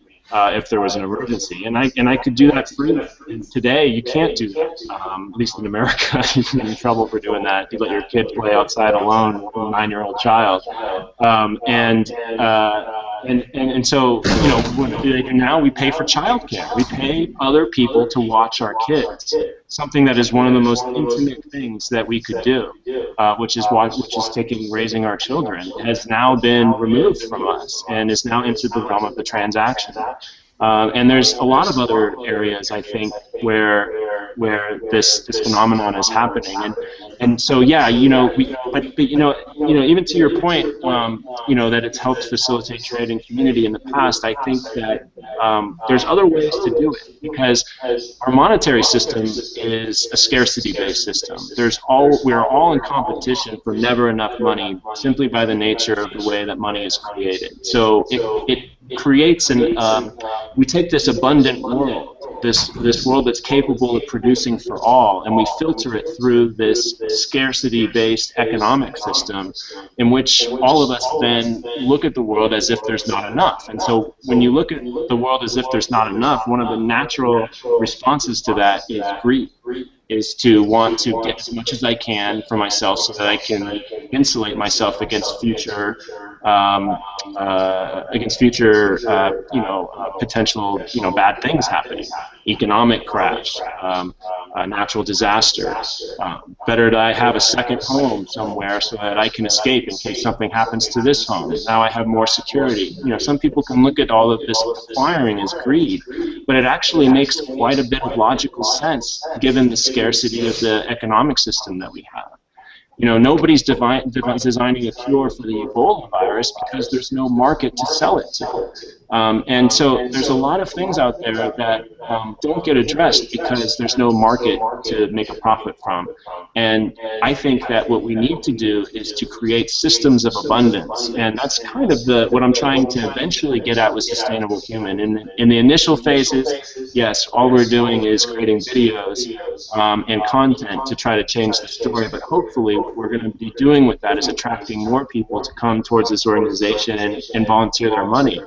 And let's just say we're up to a point where we've got a couple $100,000 a month coming in. You know, who's to say we couldn't start doing physical abundance systems where we actually buy plots of land and farm them as a community, and then give away the food to the community for free. You know, and then, you know, more people getting involved, all of a sudden they're receiving a gift, so they want to give a gift back, and they want to start participating in Sustainable Human as well. How can we all come together to realize an abundant world for all, and kind of bypass this scarcity-based monetary system? It makes sense. No, I fully agree with you. Oh, it's awesome. Claudio. Yeah, one. Hi, Chris. Hey. You answered one question already, so the other one was basically, did you ever think about videos creating a momentum to then create a project or a cause and to, well, mobilize the people to really create an impact and combine it with the video, and maybe afterwards document it? This would be awesome content. Well, one of the ideas is, you know, we want to build up this media arm that's capable of creating content and then disseminating the content so that millions of people can see it. So whatever projects we do develop in the future at Sustainable Human, we will have the capacity to talk about them and get many people know, let a lot of people know about it. One of the problems is you have a lot of people now who are trying to do individual projects, but nobody really knows about them. If you read the book, I think it's called Blessed Unrest. It talks about hundreds of thousands of organizations, you know, small organizations of people who are doing things locally, and you know, a lot of people just don't ever hear about them. So what we want to do is to create this kind of storytelling engine that allows for our stories to be seen by, you know, a lot of people, and therefore, you know, getting people who, you know, might just come home from work on a given day and watch TV. Instead, they get on Sustainable Human and they start promoting some of the content and finding channels, distribution channels for that content to be shown widely. You know, anybody can participate in Sustainable Human. That's the difference, is anybody can join, and there's always a role that somebody can play towards creating this more beautiful world. So yeah, I think it's possible that we could combine storytelling and video storytelling with the projects that people come to develop. And just another point that comes out of that, when you look at the way nature works, there's no like centralized authority that tells where a forest can grow. It grows wherever it feels natural to grow. And that's the way nature works. It doesn't have this kind of centralizing authority. So how can we create our own organization so that there's no centralizing authority? I'm not going to say you can't do this project or that project. I want people to come together and then kind of remove the fundraising component a little bit from the requirement, and all they have to do is make a case to the majority of the council members that this project is worth doing.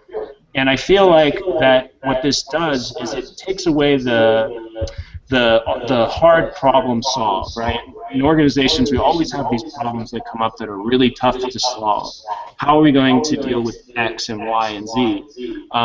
Well, at Sustainable Human, the thought is, the theory goes that X and Y and Z will be taken care of by certain members within the community who know about X, Y, and Z and can offer a solution to X, Y, and Z. And so the idea is that we can create this community of people who together can kind of see the big picture. When we have these individual organizations, we only have a few people with limited experience that can't potentially see all the pitfalls that we may or may not run into. Yes. Yes. Cool. I agree with you. All right, this is cool. Everyone's in agreement. Let's do it. Maybe you could just break in for a quick web address announcement, just to let everyone know, in case they don't, where they can find out about this. Okay, so right now we're going to be changing the URL. So right now the URL is human.sustainableman.org, but I think within about a week or so we're going to change it. I bought a new URL. It's going to be sustainablehuman.me. So initially I was kind of piggybacking on the success that I've had on the Sustainable Man website to launch Sustainable Human, but now we have about 80 council members and about 35 ambassadors who are working on projects already, and I think we're going to be ready for our own platform now. So if you want to check it out today, go to human.sustainableman.org. If you want to check it out in 2 weeks, I would go to sustainablehuman.me. Or you can Google it. Yeah, or you can Google it. Yeah. There's no one else using Sustainable Human, so it should be the only one that comes up, hopefully. I was curious to hear a little bit more about the remix process, and in particular, like kind of contrasting before the collaboration started happening and after. Like, I mean, maybe it's a little premature because you're sort of in the process of the first collaboration project, but how's it going so far, and what can you say about the process? I can't really say too much about it yet. As Charles said, we're in the middle of our first one, but I can say that it's a lot more exciting. My brother, who is producing How Whales Change Climate, and who also made all the other Sustainable Man videos, is enjoying the process much more. So he's the film editor. So from a film editor perspective, it's really fun to get a lot of people who are volunteering good ideas to the video, because video remixing is an art, and to put that perfect scene in to complement the narrator or the music, because what you do is when you can find that perfect scene, you can speak to you don't speak to our minds. You're all of a sudden you're speaking to our other guidance system, which is our intuition or our heart. And so what happened in How Wolves Change Rivers, and why I think it went so viral, was because we were able to bypass the mind and the way it thinks, and speak directly to our intuition, which says, yeah, that's the way the world works. Everything is important. All the species are important, and they're important beyond just their direct effects. They have a contribution to give to the whole. And, you know, there's a really interesting concept, I think, which is James Lovelock's Gaia theory, which is the theory that Earth itself is a living organism that self-regulates itself. And there's lots of examples about how through natural processes, one would think that as the oceans started becoming more salty, they would have kept on getting more salty to the point where they would have stopped being able to support life. But it didn't happen that way. It started getting more salty, and then all of a sudden the Earth started creating organisms that could absorb the salt and maintain an equilibrium that allows other life to take place. And you see this kind of trend in almost everything else, whether it's oxygen in the air or CO2 in the environment. The Earth kind of is a self-regulating organism. It creates organisms and new life for purposes to help create a homeostasis type of environment.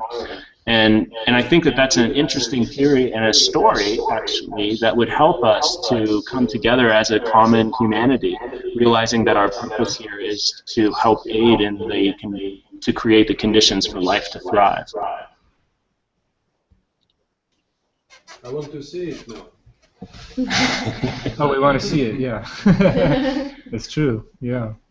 Well, we have to remember that Earth works on a different time scale, right, than our human lives.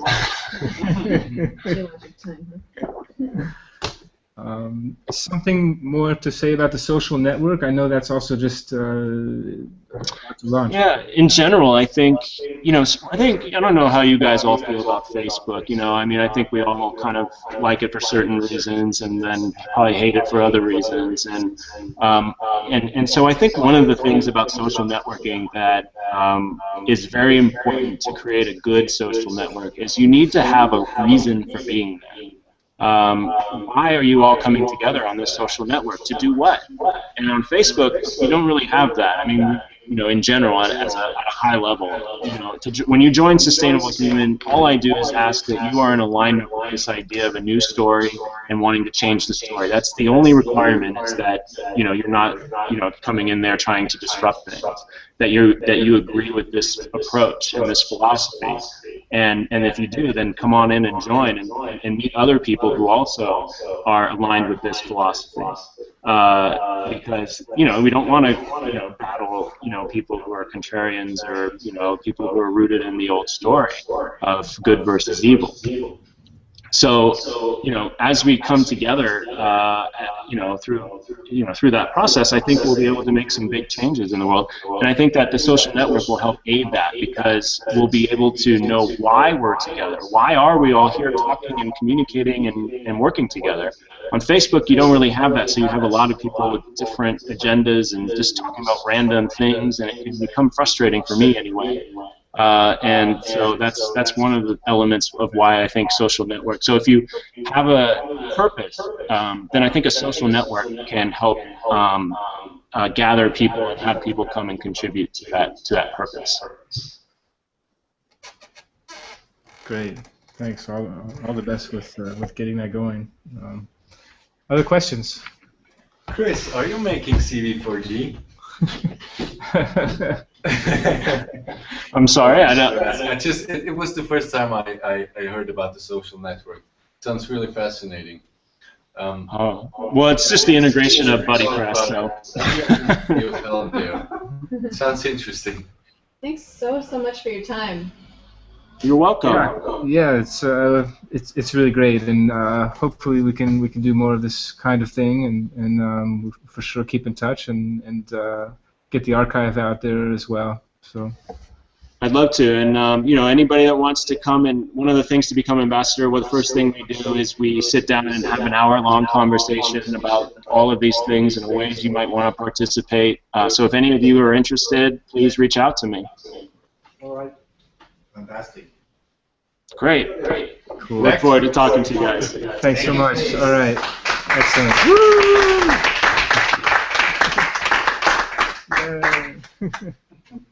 All right, good night, everybody. All right. Take care. Good night, thanks. Talk to you soon. Oh. I didn't actually hit that button, so you can still wrap it up.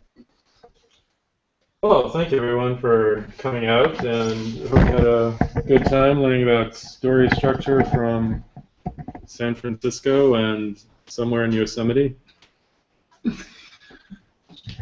And I don't know what the next meetup is going to be, but I guess we'll co-organize something. If you have any things you want to learn about, just let us know, and we'll figure out the speakers to bring in. Or if you have any great projects or plans you want to talk about,